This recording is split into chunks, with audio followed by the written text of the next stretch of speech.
Kia ora. No mai ki te whare. Welcome to The House, Kolui Collins aho.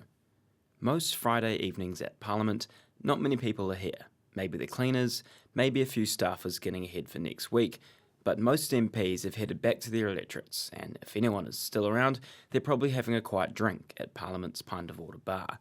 But last Friday evening was different. Parliament wasn't empty. The House was in the midst of its fourth evening of urgency, which was accorded on Tuesday.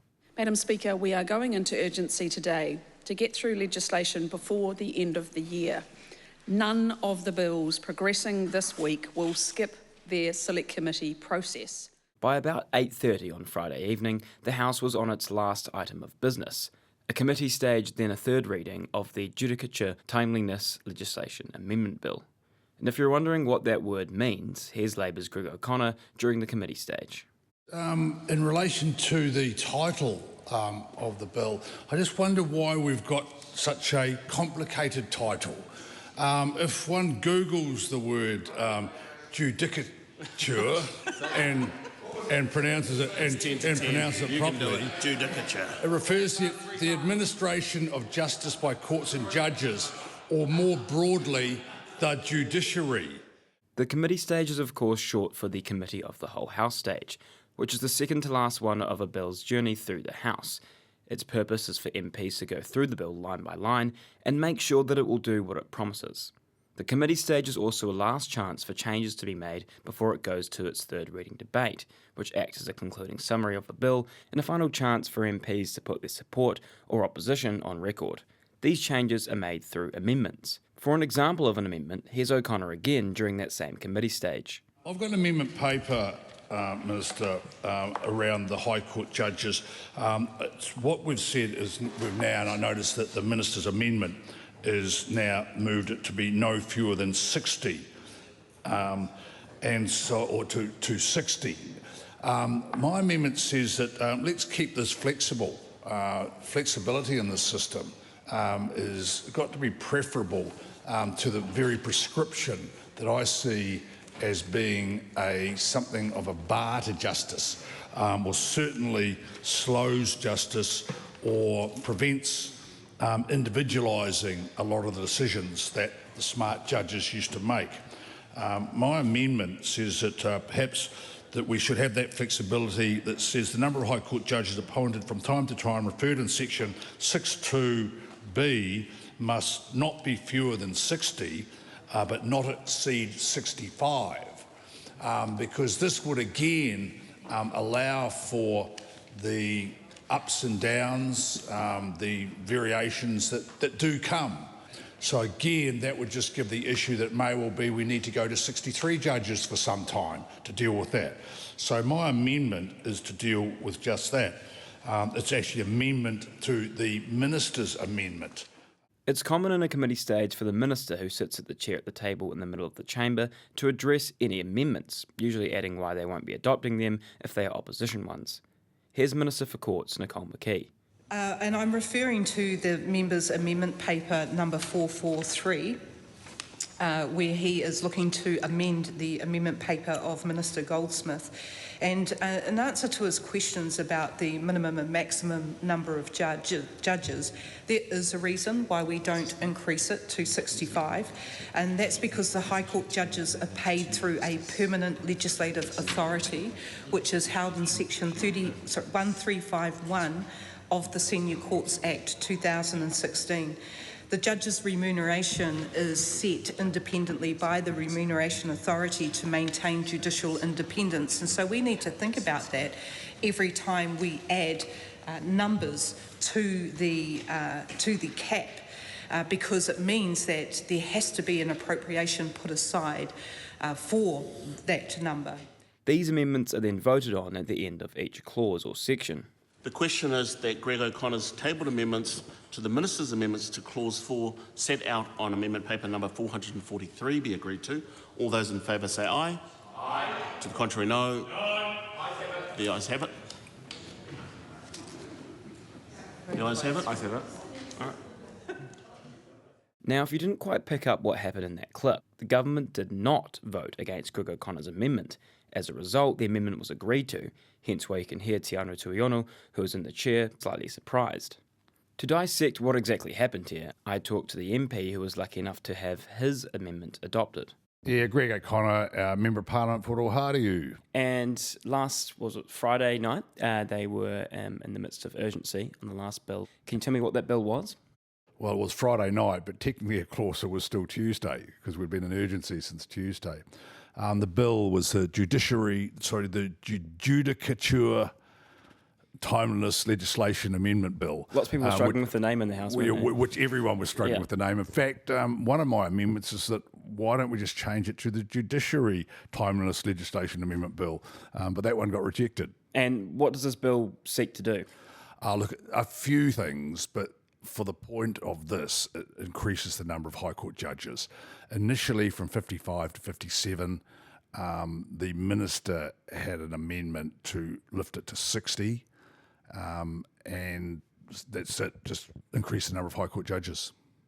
And what did your amendment say? Well, my amendment said, and I suppose it occurred to me that here we were late on a Friday night / Tuesday, amending this bill. Why not just give us a range?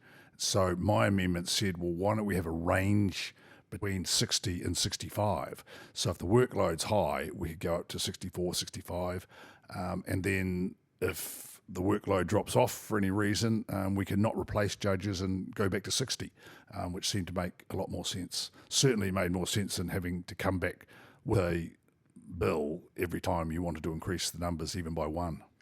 And for people that aren't up to scratch with the committee stage, how it works is that both opposition and government MPs will suggest amendments, i.e. tweaks to the bill, but usually opposition amendments aren't accepted by the government. Is that correct? Yes, and I think the stunned silence in the House after this one was accepted would be a witness to that. It was an interesting experience, and many people will come through Parliament and never have an amendment paper accepted, so I suppose it's another one to tick off. Do you think that was a product of kind of urgency fatigue, maybe? Look, I just like to think it was enlightened whip on the government benches who saw the light and decided that they wouldn't vote against this particular amendment. Whether that's right or not, I'm not sure, but I'm a sort of a positive sort of soul, so I'll just say enlightened thinking on the part of the government whip. So that prompted the government to essentially, because they had scheduled to go into third reading immediately, to end urgency early. What does this actually mean procedurally? Well, what that meant is that if, with that amendment then having gone through in the committee, if we had gone to the third reading, which was what was anticipated, it would have been locked in. And so to fix it, it wouldn't have been a matter of recommitting just that particular part of the bill. They would have had to start again. Do you think that urgency prompts these kind of things to happen, these mistakes? Yeah, I do. Actually, I do. We'd had two midnighters. This was our third midnighter we were heading towards. And, people get pretty tired. I mean, it was interesting. I'd been sitting in the chair up to midnight a couple of times, and I know that you can get, especially when you're in the committee, the whole stage. And I think, yes, it can lead to some situations where people may not be as across the issue as they might be if they were nice and fresh on a Tuesday afternoon. In any case, the bill was reported back to the House from committee with O'Connor's amendment included. So instead of going straight into the third reading as planned, this happened. The House is resumed. Madam Speaker, the committee has considered the Judicature Timeliness Legislation Amendment Bill and reports it with amendment. Madam Speaker, I move that the report be adopted. The question is that the report be adopted. Those of that opinion will say aye. Aye. To the contrary, no. The ayes have it. The bill is set down for third reading next sitting day. The government has indicated that it no longer wishes to continue urgency. The House stands adjourned until Tuesday the 9th of December. Good night. For more on the procedural side of things, I chatted with Clerk of the House, David Wilson. When the debate on the committee stage of a bill ends, there can be a lot of voting. In this case, there were quite a lot of votes. One of the amendments proposed was by Greg O'Connor, an opposition MP, and when it came time to vote on that, the chair puts the question, the question is the motion be agreed to, and then declares a result either ayes or noes in their judgment, depending on who's won the vote. In this case, he said the ayes have it, meaning that the amendment was agreed to, and if people don't agree with his call at that time, members can call for a party vote. So often votes are just done on the voices where everyone agrees and says aye or yes. Then the question's agreed. Where they don't, they can say no, we don't agree with that. We call for a party vote, and they'll just say they'll I guess contradict what the chair has said and said party vote called for. Then the clerk who's in there will conduct a party vote, stand up and call out the names of all the parties, and they'll tell the clerk how they vote. In this case, nobody called for a party vote. So the amendment was agreed on the voices, which effectively is unanimous agreement to the amendment. It was a bit unusual because although opposition parties did vote in favour of it, did express in their voices that they favoured it, government parties did say no, it's just they didn't follow up and call for a party vote. And so because they didn't, and the chair checked again, nobody called for a party vote, the motion was agreed. So is there a time frame that they have to call it out by? No. They just really need to do it before the chair judges it's time to move on, and they don't have to give a second opportunity to do that. But often when the result's a bit unusual, they'll pause and just see if anyone wants to do anything. But it is very much up to parties to decide whether they want to have a party vote or not. There's no way that the chairperson can guess what parties want to do. And in this case, nobody did. So the amendment was agreed, which means it became part of the bill. So the bill was then, when all the voting is finished, it gets reported back from the Committee of the Whole House back to the House, and it's then available for a third reading, because under urgency, bills can go through multiple stages, and this bill was scheduled to have its third reading as well.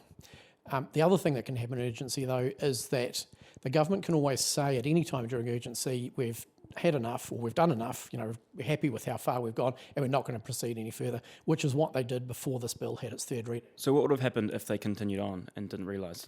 If they continued on and didn't do anything about it, then that amendment would be passed by the House, it would be part of the bill, and there is then no way of altering its course. What would happen is it then gets checked by my staff to make sure the bill is in its correct form. It is the bill that was passed by the House. I certify it to say that's the case.